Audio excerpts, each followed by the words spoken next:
Meus queridos irmãos e minhas irmãs, hoje nós estamos celebrando dignamente a liturgia da Santa Mãe Igreja do 23º domingo do tempo comum.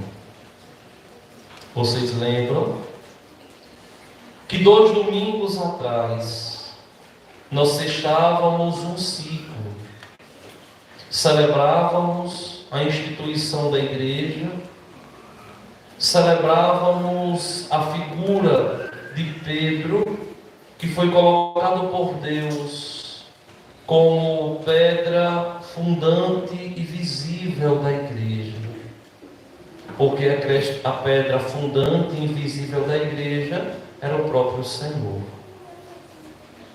Só que hoje e no domingo que vem, a liturgia da igreja nos fala de comportamento moral, da forma como o homem de Deus, como a mulher de Deus deve se comportar.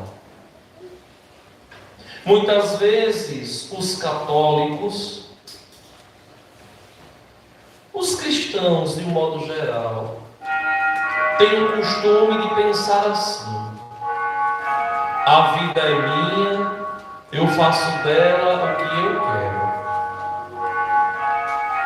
Isso está errado. A vida não é sua, por isso você não deve fazer dela o que você quer. A vida é de Deus, e porque é de Deus, você deve fazer o que Deus quer. Aqui nós já temos uma matéria para a gente estudar, para a gente meditar no dia de hoje. Porque existe uma responsabilidade em ser batizado, que muita gente não entende, que o batizado é discípulo de Cristo, que você, por ter sido batizado, você é discípulo de nosso Senhor Jesus Cristo. Tem que imitá-lo na sua vida. Tem que viver segundo o Evangelho. Só que as pessoas não assumem o batismo que um dia receberam. Não pensam que ser batizado nos obriga a viver como Deus quer. Ser batizado traz um monte de responsabilidade. Temos compromissos, temos direitos, temos deveres. Ser cristão, ser batizado, não é viver a minha vida segundo o meu modo. E não existe um escândalo maior nos tempos que nós vivemos do que essas pessoas que estão dentro da igreja, mas lá fora querem se comportar como se a Cristo não pertencesse. E querem viver de qualquer jeito, e querem viver de qualquer modo. Vejam que hoje nós tratamos de correção fraterna. O que é correção fraterna? É a obrigação e a responsabilidade que nós temos de corrigirmos uns aos outros,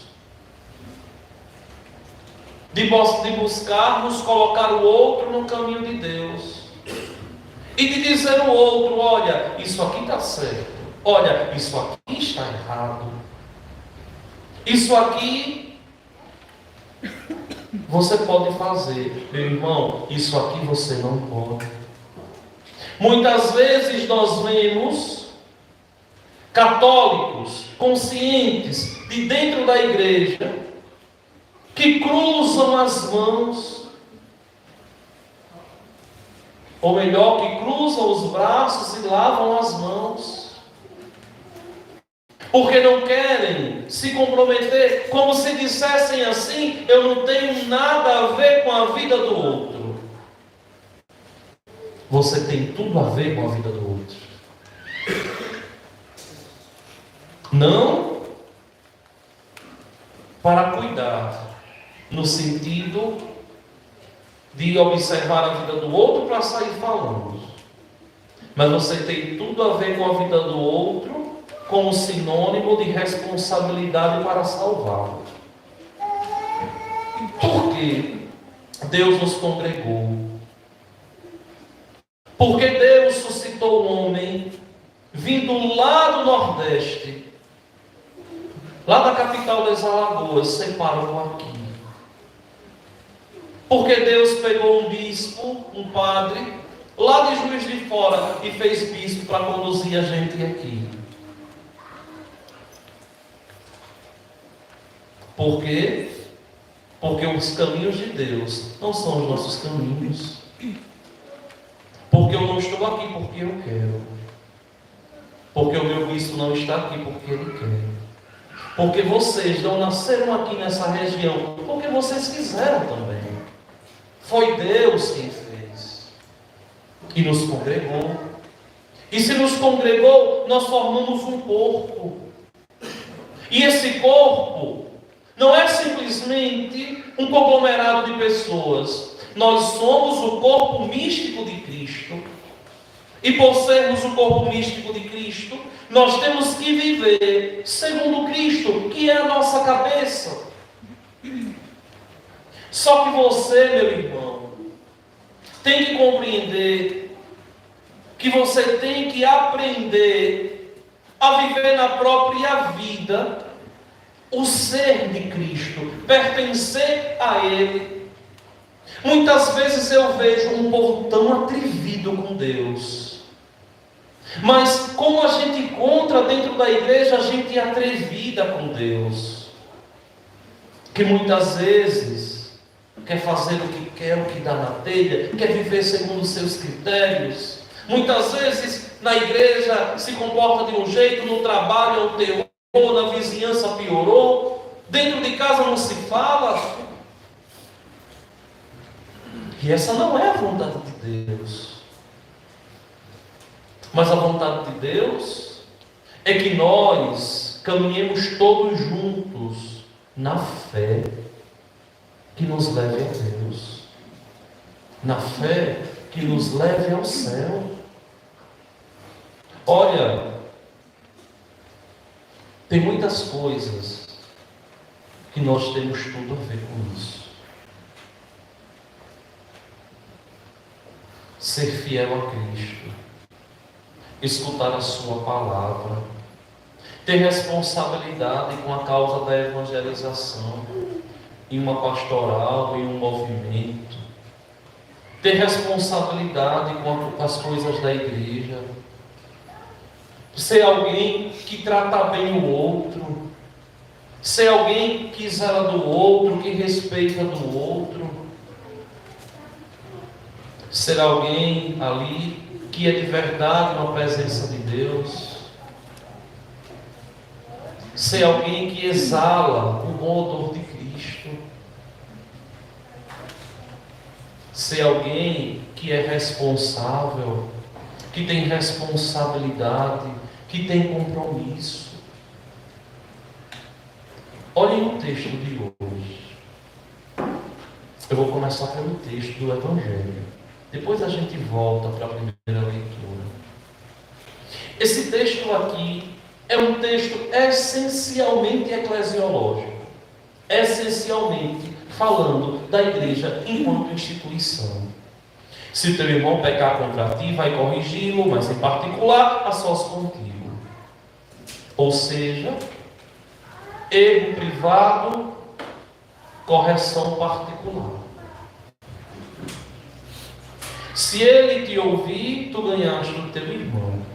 Se ele não te ouvir, toma contigo mais uma ou duas pessoas, para que toda a questão seja decidida. Conciliação. Se ele não vos der ouvido, dize-o à igreja.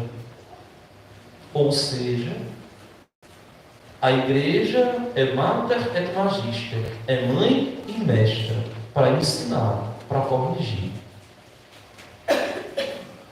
Vejam que é o nosso papel de cristão, de corrigirmos uns aos outros. Quando nós não estamos caminhando certo, quando a gente não tem responsabilidade na igreja, quando a gente não tem compromisso, principalmente quem tem função de liderança, quem é coordenador, quem é presidente, quem é diretor de uma associação, de um movimento na igreja, tem a obrigação de zelar daqueles que Deus confiou. Obrigação. Um coordenador dentro da comunidade cristã participa do mundos do pastor, ou seja, ajuda a pastorear. Tem que zelar. Observar os membros daquele grupo que Deus confiou, corrigir, chamar a atenção se não tiver compromisso, e se não resolver, dizer à igreja: olha, padre, está acontecendo isso aqui, para que o padre ele possa tomar as providências. Só que vejam bem, nós vivemos em um ambiente tão tóxico hoje em dia, que as pessoas não querem não ser corrigidas, viu? Querem viver do jeito delas. É impressionante. É impressionante que elas não querem viver do jeito delas, ou melhor, do jeito da igreja. Querem viver do jeito delas, do jeito que querem, do jeito que pensam, do jeito que julgam correto. Isso em tudo, não só na igreja, no trabalho, na vizinhança, dentro de casa também. É preciso que nós zelemos uns dos outros, que nós sejamos verdadeiros zeladores do Evangelho, não por chatice, mas por amor. Quantas vezes eu tive que chamar a atenção de pessoas que estão dentro da igreja, participando de pastorais e movimentos, e que não têm responsabilidade com o dízimo. É como se o dízimo fosse coisa do outro. E muitas vezes a gente olha e vê que aquela pessoa ali não tem compromisso de fé. Porque dízimo é uma questão de fé. É uma questão de responsabilidade com a comunidade eclesial. É uma questão de responsabilidade com a igreja de Jesus Cristo. É uma questão de amor. Não adianta a pessoa caminhar tanto dentro da igreja também e não ser fiel no seu dízimo. E quando eu percebo, eu chamo a atenção. Quando eu olho no pouco tempo que tem, que eu vou ali mexer com prestação de contas, que eu olho, que eu vejo, mas fulano está deixando a desejar. Mas nos dá uma tristeza tão grande. Por quê? Porque, minha gente, a coisa mais fácil e ao mesmo tempo mais difícil é você botar a mão no bolso e ser dizimista. É o ato mais fácil. Mas é mais difícil, porque mostra a falta de responsabilidade. Uma pessoa que ela não tem responsabilidade com o dízimo na comunidade, eu duvido que seja uma pessoa que busque viver os mandamentos. Duvido. Porque o meu dízimo é a expressão do meu amor para com Deus. É a expressão do meu amor para com Cristo Jesus. Muitas vezes as pessoas, elas não têm essa consciência.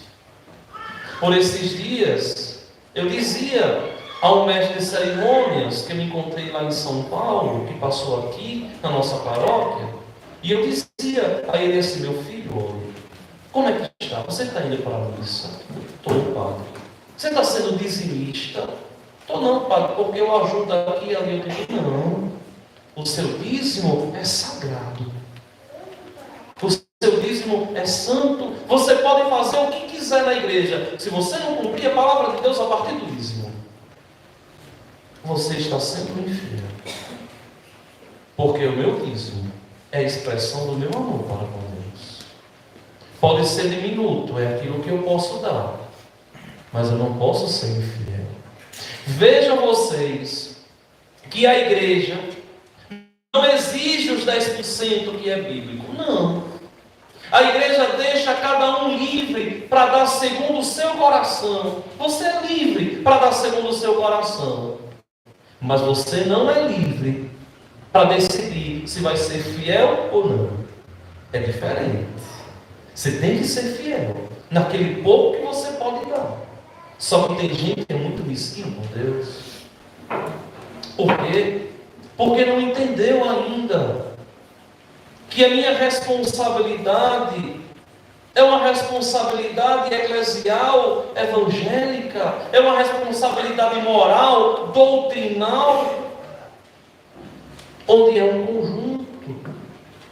E muitas vezes essa chamada de atenção é para que a pessoa ela compreenda que isso é zelo, porque o dízimo é bíblico.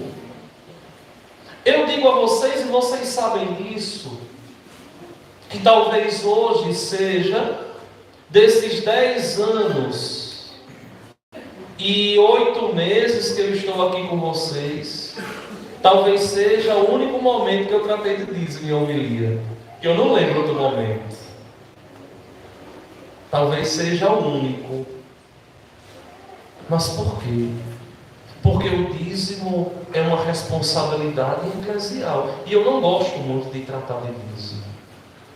Porque quem não tem fé não consegue compreender o preço de uma vela, o preço de um banco para sentar.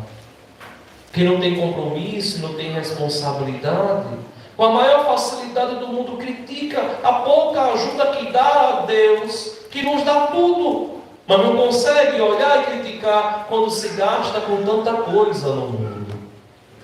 Quando se gasta com tanta coisa que se perde no mundo. Corrigir alguém que não está sendo dizimista é nossa obrigação mínima dentro da nossa comunidade. Como corrigir alguém que não vem à missa aos sábados aqui na igreja?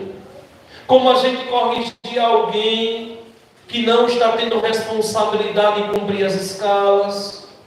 Como a gente corrigir alguém que está sendo um péssimo marido, uma péssima esposa, um péssimo companheiro de trabalho? É inadmissível que uma pessoa trabalhe com outra, esteja dentro da igreja, comungando o corpo de Cristo e se maltratem no trabalho. É impossível. Por quê? Porque não está compreendendo a responsabilidade com o batismo que eu tenho, enquanto cristão. Minha gente, olha, eu digo para vocês, olhando esses 2000 anos de história da nossa fé, porque o que nós fazemos aqui é aquilo que a igreja faz em 2000 anos de história. Eu sou um padre em meio a não sei quantos milhões de padres passaram neste mundo nesses 2000 anos, de uma forma incalculável. Eu sou mais um que devo reproduzir, que devo falar, que devo ser a boca de Deus para vocês. E tudo aquilo que nós escutamos, que nós falamos na igreja, tem um objetivo: a nossa salvação. Tem um objetivo: que a gente se corrija e viva em Deus. Olha, é tão triste quando a gente vê pessoas que não têm fé dentro da igreja. Porque, minha gente, obediência é uma questão de fé. Eu dizia ali no Brejo Velho, distante, antes de vir para cá, que estava celebrando lá na Novena das Dores, eu dizia lá, olha, obediência é uma questão de fé. Se eu tenho fé, eu sou obediente a Deus, a Cristo, à igreja. Se eu não tenho fé, eu vou ser desobediente à igreja. Depois eu vou ser desobediente a Cristo. Depois eu não vou nem ter fé em Deus.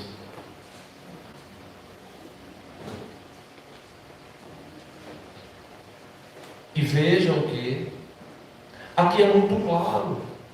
Se você for corrigir, ele não te der ouvidos, dizem a igreja. É tão triste, eu volto a dizer, quando a gente se depara com pessoas que não tratam dignamente, decentemente o outro dentro da igreja.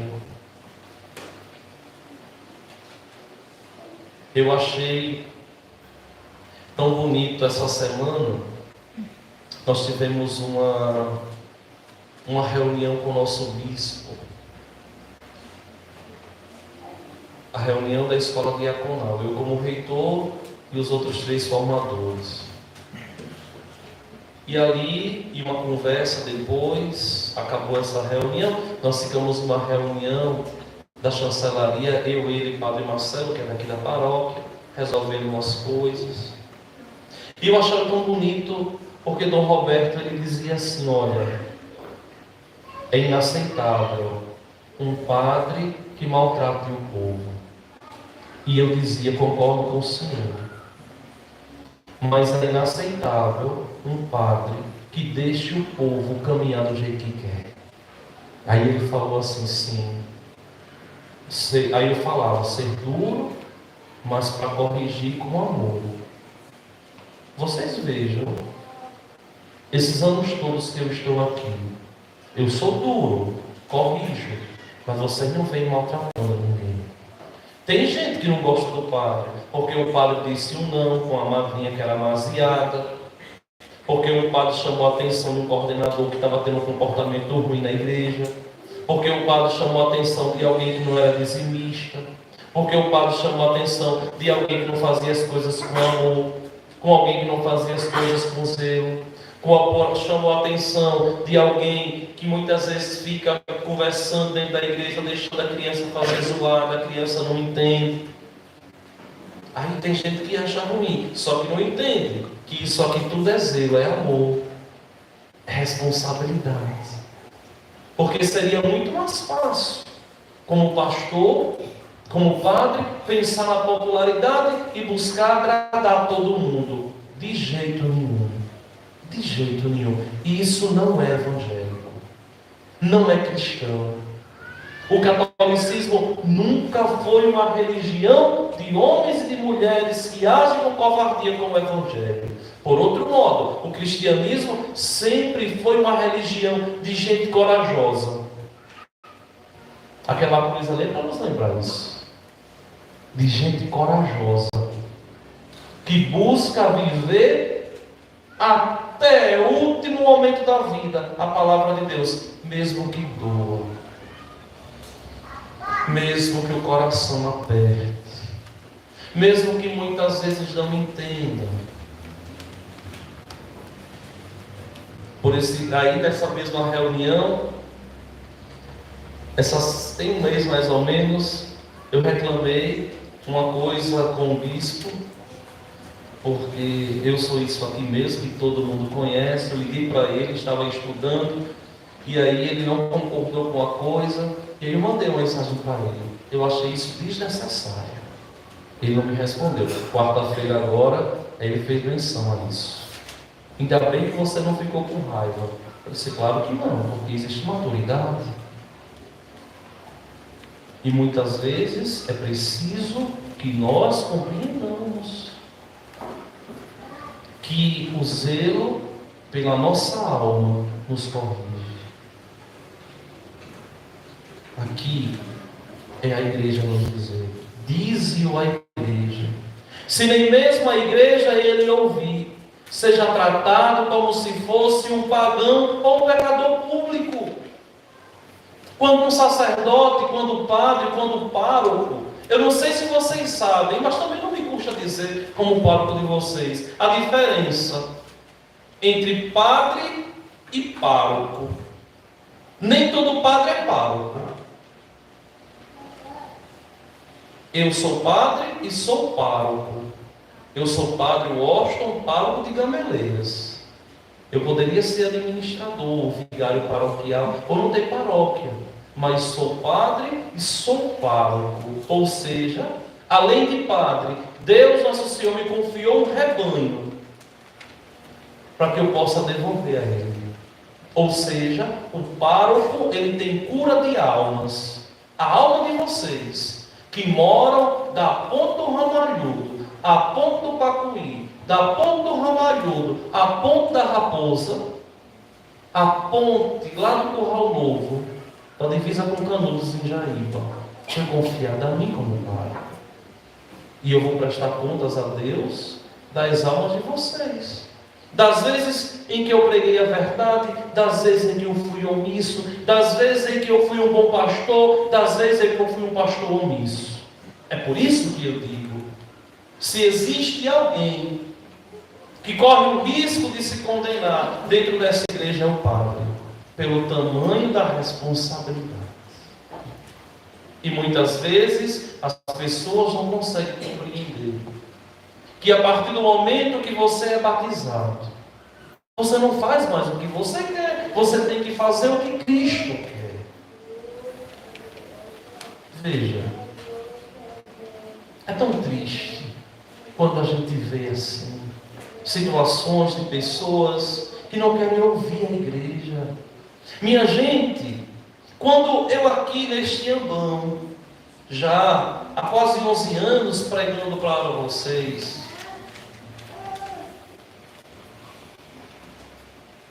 exijo alguma coisa, não é em meu nome não, é em nome de Cristo. Eu não quero que vocês sejam obedientes a mim não. Eu quero que eu, juntamente com vocês, que nós sejamos obedientes a Cristo. Vocês não têm que fazer a minha vontade, mas eu e vocês, nós temos que fazer a vontade de Cristo. E isso tem que ficar muito claro. Eu não peço a vocês aqui assim, olha, tira aqui meus sapatos. Não. Eu peço a vocês assim, limpa a igreja. Eu não digo a vocês assim, ensaie uma música para cantar para mim. Eu digo, ensaie uma música para cantar para ele. Eu não digo, faça uma leitura para mim. Eu digo, empresta a sua boca para que ele possa falar com os teus irmãos. Quando eu te chamo, venha ser ministro da Eucaristia, extraordinário, eu estou dizendo, venha cá, empresta a sua mão, para que o corpo de Cristo chegue na alma do outro. Veja, quando eu digo a vocês assim, sejam fiéis ao dízimo, tragam uma coleta para a igreja, não é para o padre não. É para a igreja de Cristo acontecer e a evangelização acontecer, porque eu duvido que nesses 30, 40 anos de igreja do Riachinho, essa igreja abriu tanto como abre nesses últimos 10 anos. Duvido. Quase todos os dias essa igreja está aberta à noite. Ou não é verdade? Quem foi criado e nascido aqui sabe que antes de Deus chegar aqui nessa paróquia, a maioria dessas igrejas todas só se abria no domingo. E só ia abrir agora no outro domingo. E hoje não é mais assim. Por quê? Porque nós estamos crescendo no amor para com Deus. Vejam, quando eu cheguei aqui, essa igreja, esse meio aqui, nem enchia nas missas. Olha hoje, não é obra do padre não, é porque o padre exige que ele faça o que Cristo quer e exige que vocês façam o que Cristo quer. E isso aqui é amor, é zelo, é respeito pelas almas. E quantas vezes, minha gente, é preciso a gente lembrar, é preciso a gente dizer, é preciso a gente chamar atenção, é preciso a gente ensinar, é preciso a gente mostrar que nas pequenas coisas, na fidelidade, nas pequenas coisas, nós somos fiéis nas grandes coisas, meu Deus. Minha gente, olha, tem gente que tem uma boa vontade tão grande, que tem um amor tão grande, que tem uma responsabilidade tão grande, mas só falta amor. Entender que é do jeito de Cristo. Olha o que ele disse pela segunda vez. Tem 15 dias que ele falou: em verdade vos digo, tudo que ligares na terra será ligado no céu, tudo que desligares na terra será desligado nos céus. Tem 2 capítulos, ele falou isso no capítulo 16, agora volta no capítulo 18 de Mateus, a mesma coisa. Caminhar na igreja é caminhar ligado ao céu. Você não pode dizer assim: eu sou católico, mas eu vou acreditar nisso aqui. Eu sou católico, mas eu vou fazer desse jeito aqui. Se tem algo que você não aceita, peça a Deus a graça. Senhor, envia o Teu Espírito Santo na minha mente para que eu possa compreender isso. Quantas vezes eu rezei assim no seminário? Quantas vezes dentro do seminário eu rezei a Deus? Quando estava ali buscando entender uma doutrina que eu não entendia, botava a mão na cabeça, sempre diante de uma cruz. Essa cruz que eu estudei no seminário, eu a tenho até hoje. Que eu ganhei de um seminarista que gostava muito de mim, que nem foi padre, Jadson, lá de Eunápolis, melhor da cidade de Itabela, na Bahia. Ele comprou essa cruz, colocou na minha mesa, quando eu aqui de presente para você. Assim que cheguei em São Paulo, e essa cruz me acompanha até hoje, está lá, em cima dos meus livros. A cruz que eu tanto rezei, tantas e tantas noites ali, pedindo a Deus: Senhor, abre minha mente, porque eu não quero ser um quadro para contestar a doutrina.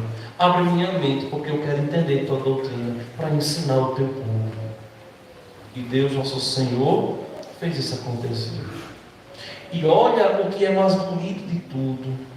É o que nosso Senhor continua dizendo: olha, de novo eu vos digo, de novo, se 2 de vós estiverem de acordo na terra, sobre qualquer coisa que quiserem pedir, isto vos será concedido por meu Pai que está nos céus. Pois onde 2 ou 3 estiverem reunidos em meu nome, eu estou ali no meio deles. É por isso que vocês dizem: Ele está no meio de nós. Por quê? Porque nós estamos reunidos em nome dele.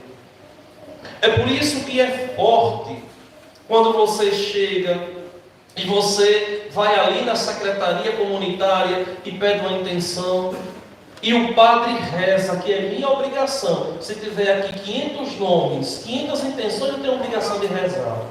E rezo, sem cansaço. E dali, todo o povo responde numa voz só: Senhor, escutai a nossa prece. Como hoje, muita gente não entende. Estamos todos nós rezando oral divina. E a gente abre a boca e a gente diz: Senhor, escutai a nossa prece. É o desejo da comunidade. Muita gente não entende isso. Não é só o seu desejo, é a igreja que assume o teu pedido, a tua prece, e a gente reza, e a gente intercede, e existe nada mais santo de um cristão pedir ao outro assim: reza por mim. E a gente rezar. Porque hoje em dia tem gente que não pede mais oração, não. Tem gente que pede: compartilha aí, compartilhador. Eu quero é que pare e vá ali rezar o texto por aquele que está precisando de sangue, por aquele que está passando padecimento, por aquele ali que perdeu o pai, por aquela ali que perdeu a mãe. Essa é a nossa força enquanto cristãos. Existe nada mais santo que a gente pedir: olha, eu tenho uma rede de amigos, de pessoas que eu sei que levam a sério a fé, e eu peço: reza por mim. Eu tenho monja, eu tenho freira, eu tenho padre, eu tenho tantos e tantos leigos que me acompanham, que me seguram com oração. Só para lembrar de uma, todos os dias, qualquer coisa da paróquia que eu mando, ela me manda um áudio, Dona Lila, lá do Clima Bom Maceió: ô meu coração, estou rezando por você. Hoje mesmo eu mandei para ela, como mando, mandei para todo mundo hoje, chamando a atenção do dízimo, e ela me fazia ali uma confissão. E eu em casa rezava por ela, de tanto carinho, de ter tanta gente que reza por nós. Por quê? Porque isso é a comunhão dos santos, isso é a fé católica, isso é a fé cristã. Não é onde 2 ou 3 estiverem reunidos de qualquer jeito, não. É onde 2 ou 3 estiverem reunidos em meu nome. Eu estou ali no meio deles. Muitos de vocês não têm costume de vir na igreja adorar Jesus. Nós estamos com essa igreja aqui aberta todos os dias pela manhã, de abril para cá. Abril, maio, junho, julho, agosto, setembro, 6 meses. Que essa igreja está aberta de 8 da manhã ao meio-dia, quando o secretário não ladrou, e abre 7 horas. Está aqui aberto. Agora eu quero perguntar a vocês: quando vocês saíram de casa, de manhãzinha, dizer assim, antes de qualquer coisa, eu posso, hoje eu vou lá na igreja rezar um pouquinho? Porque está faltando ainda, viu? Eu estou quase fechando as portas dessa igreja que não está aparecendo quase ninguém. Saia de casa, você mora perto. Pegue uma horinha de manhã, que não vai atrapalhar nada em casa não, e diga assim, eu vou ali na igreja rezar 3 minutinhos, eu vou ali agradecer nosso Senhor, vou ali rezar um pouquinho, vou interceder. A igreja está aqui aberta, nosso Senhor está aqui te esperando. Se programe, você pode. Tempo, a gente bate assim dizendo, é uma questão de prioridade, mas é uma grande verdade. Aquilo que é importante para a gente tem tempo. Observe isso. Se o que é importante para você falta tempo, duvido. Falta tempo para você comer? Não. Hoje mesmo, eu fui almoçar, 2h30 da tarde, assistindo aula. Desliguei a cama e estava comendo na frente, eu não tive outra hora. A gente não deixa de comer. Você deixa de tomar banho e você deixa de dormir porque falta tempo? Não. E por que você deixa de rezar? Porque você não entendeu ainda que a oração é algo importantíssimo na tua vida. Se você entendesse e compreendesse isso, você buscava com dignidade rezar. Onde 2 ou 3 estiverem reunidos em meu nome, eu ali estarei. Mateus 18:20. Que coisa santa. E mais, na primeira leitura, nosso Senhor diz assim, o nosso Deus diz a respeito do nosso Senhor: quanto a ti, filho do homem, eu te estabeleci como vigia para a casa de Israel. Logo que ouvires alguma palavra de minha boca, tu deves advertir em meu nome. Se eu disser ao ímpio que ele vai morrer e tu não lhe falares, advertindo-o a respeito de sua conduta, o ímpio vai morrer por própria culpa. Mas eu te pedirei contas da sua morte. Ou seja, aquele que na comunidade tem a responsabilidade de pastorear, tem responsabilidade de zelar, de chamar a atenção, de pregar a verdade em nome de Cristo, para que nós todos nos convertamos e cheguemos ao céu. Mas São Paulo continua: não fiqueis devendo nada a ninguém, a não ser o amor mútuo, ou seja, a caridade cristã. Não cometerás adultério. Quanta gente se perdendo por besteira. Não matarás. O não matar aqui não é só o outro, não. Você pode estar se matando aos pouquinhos, com o coração cheio de rancor, cheio de ódio, quem sabe usando drogas escondido, ou outros tipos de coisas, se matando aos pouquinhos, ou um vício que não consegue deixar, que não consegue largar. Porque muitas vezes a gente pensa no vício só de álcool, de cigarro, de droga, de coisas ilícitas. Mas pode existir vício também de pornografia, pode existir vício também de falar mal da vida do outro, pode ter vício também de jogo de azar. Tem gente viciada no joguinho, viu?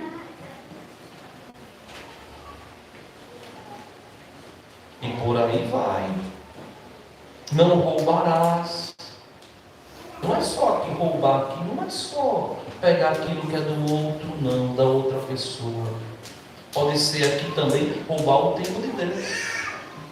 Roubar o tempo de Deus. Roubar o dízimo de Deus. A tua contribuição mensal que pertence à igreja, que pertence a Cristo, que não é teu, pertence a Cristo.